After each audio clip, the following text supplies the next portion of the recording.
আজ আমরা compensatory leave সম্পর্কে বিস্তারিত আলোচনা করব। যে সমস্ত শিক্ষক এবং অশিক্ষক কর্মী বিভিন্ন বিদ্যালয় বা মাদ্রাসায় কর্মরতরা আছেন, তাদের ক্ষেত্রে একটা কম্পেনসেটরি লিভ নামে একটা লিভ চালু আছে। সেই সম্পর্কে আজ আমরা বিস্তারিত আলোচনা করব। তো সেই সম্পর্কে আলোচনা করতে গিয়ে কতগুলো জিনিস প্রথমে আমরা দেখে নেব, তারপর প্রশ্ন উত্তরের মাধ্যমে সেটা আলোচনা করব। তো এখানে একটা আলোচনা, যদি কোনো শিক্ষক, শিক্ষিকা বা শিক্ষাকর্মী বিদ্যালয় কর্তৃপক্ষের নির্দেশ অনুসারে কোনো লম্বা ছুটির মধ্যে 7 দিন বিচ্ছিন্নভাবে বা পরপর কাজ করে থাকেন, তাহলে তিনি যতদিন কাজ করবেন তার অর্ধেক দিন তার কম্পেনসেটরি লিভ হিসাবে জমা হবে। তো এটাই এখানে বলা হয়েছে যে একটা যদি লম্বা কোনো ছুটি থাকে অর্থাৎ ভ্যাকেশন থাকে, সেই ভ্যাকেশনের মধ্যে যদি কোনো শিক্ষক বা শিক্ষাকর্মী পরপর 7 দিন বা বিচ্ছিন্নভাবে 7 দিন, যেভাবেই হোক না কেন, যদি কাজ করে থাকেন ওই ভ্যাকেশনের মধ্যে, তাহলে তিনি যতদিন কাজ করবেন তার অর্ধেক দিন কম্পেনসেটরি লিভ হিসাবে পাবেন। আমরা একটু এটা ব্যাখ্যা করে নিব।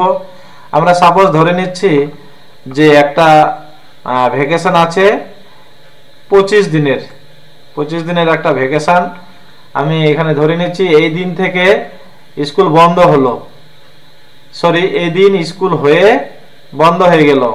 এটা 1 নাম্বার দিন, এটা 2 নাম্বার দিন, এটা 3 নাম্বার দিন ছুটির, এটা 4 নাম্বার দিন ভ্যাকেশনের, এটা 5 নাম্বার দিন, এটা 6, 7, তারপর অর্থাৎ এই দিন স্কুল হয়ে বন্ধ হয়ে গেল। এটা বন্ধের প্রথম দিন, এটা দ্বিতীয় দিন, তৃতীয় দিন, এরকম করতে করতে করতে করতে 25 দিন, এবং এই দিনে স্কুল আবার খুলে গেল। এই দিনটাতে এটা বন্ধের দিন, মানে এই দিন হয়ে বন্ধ হয়েছে, আর এই দিন স্কুল খুলে গেছে। এটা 25 নাম্বার দিন, তার আগেরটা 25 নাম্বার দিন। তাহলে এই ছুটির মধ্যে কোনো শিক্ষক বা শিক্ষাকর্মী যদি কমপক্ষে 7 দিন কাজ করে থাকেন, তাহলে তিনি যতদিন কাজ করবেন তার অর্ধেক কম্পেনসেটরি লিভ হিসাবে জমা হবে। তো সেটা পরপর হতে পারে, পরপর 7 দিন হতে পারে, কিংবা গ্যাপ দিয়ে দিয়ে, ধরেন যে ও 2 নম্বর দিনে এসেছিল, 3 নম্বর দিনে এসেছিল, 5 নম্বর দিনে এসেছিল, 6 নম্বর দিনে এসেছিল, 9 নম্বরে এসেছিল, 10 নম্বরে এসেছিল, 12 নম্বরে এসেছিল, এরকম করে উনি, আমি সাপোজ ধরে নিচ্ছি উনি 12 দিন সেই ভ্যাকেশনের মধ্যে স্কুলে উপস্থিত হয়েছিলেন, তাহলে ওনার লিভ অ্যাকাউন্টে 6টা কম্পেনসেটরি লিভ হিসাবে জমা হবে। এই লিভটা তিনি যে কোনো সময় খরচ করতে পারবেন। আমি একটু এটা পরিষ্কার করে নিই। তো তারপরে কি 2 নম্বরে আমরা যদি একটু আলোচনা করি আরো, তাহলে ক্লিয়ার হয়ে যাবে ব্যাপারটা। এই ছুটি তিনি চাকরি জীবনে যে কোনো সময় নিতে পারবেন।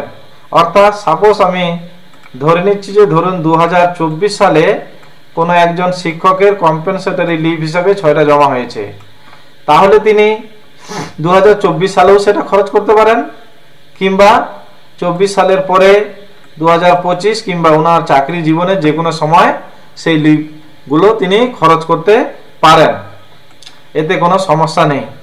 3 নম্বরে আমরা একটু দেখব যে কোনো শিক্ষক বা শিক্ষিকা বা শিক্ষাকর্মী কম্পেনসেটরি লিভের ক্ষেত্রে 12 দিন কাজ করলে 6 দিনের এই ছুটি পাবেন।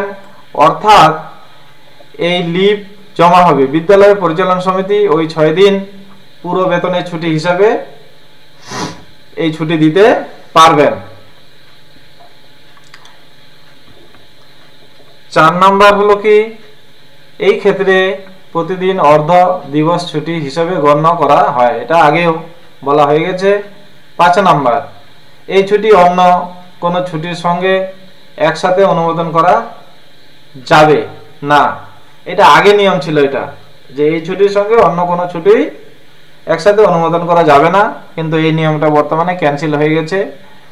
আপনারা হয়তো অনেকে দেখতে পাবেন যে এই অর্ডারে বলা আছে যে কম্পেনসেটরি লিভের সঙ্গে অন্য কোনো ধরনের লিভ একসাথে জুড়ে নেওয়া যায় না, কিন্তু তার পরবর্তীকালে 82 সালে আবার একটা অর্ডার হয়েছিল, সেই অর্ডারে বলা হয়েছে যে হচ্ছে নেওয়া যাবে। যাই হোক, এবার আমরা প্রশ্নের মাধ্যমে আলোচনা করব।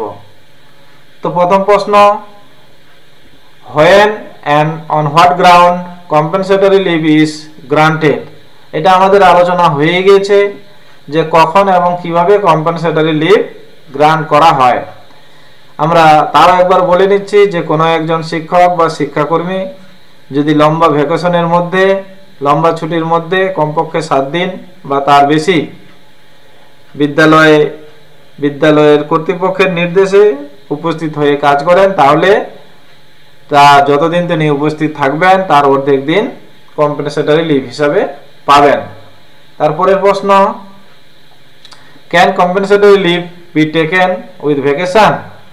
একটু আগে আমি বললাম যে আগে নেওয়া যেত না, এই অর্ডারের বলে নেওয়া যায়, ভ্যাকেশনের হচ্ছে সঙ্গে কম্পেনসেটরি লিভ জুড়ে নেওয়া যায়, কিন্তু তার একটাই কন্ডিশন যে লিভ স্যাংশনিং যে অথরিটি আছে সেটা স্কুলের ম্যানেজিং কমিটি বা যাই হোক না কেন, সেই ম্যানেজিং কমিটির পারমিশন, পূর্ব অনুমতি বাধ্যতামূলক। পরের প্রশ্ন 3 number, is compensatory leave granted if one presents on the observation day of Netaji birthday, Rabindranath's birthday anniversary in the school? অর্থাৎ কোনো একজন শিক্ষক বা শিক্ষাকর্মী যদি নেতাজির জন্মদিন বা হচ্ছে রবীন্দ্রনাথ ঠাকুরের জন্মদিনে উপস্থিত হন, তাহলে কি সেটা কম্পেনসেটরি লিভ হিসাবে পাওয়া যাবে? কখনোই নয়, সেটা পাওয়া যাবে না। পরের প্রশ্ন 4 number, whether the compensatory leave earned in a particular year by a staff of the school can be availed of by parts and in continuation of vacation or holidays? তো এটা কি বলছে?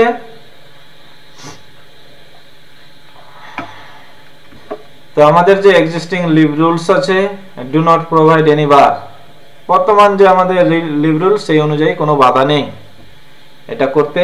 The staff concern of the school may avail of such leave duly earned under the said rule according to his or necessity with the prior approval of the leave sanctioning authority of the school. 5 number, এই 4 নাম্বারেই শেষ। তাহলে compensatory leave সম্পর্কে আমরা বিস্তারিতই আলোচনা করলাম। কারো কোনো অসুবিধা থাকলে অবশ্যই জানাবেন। ধন্যবাদ।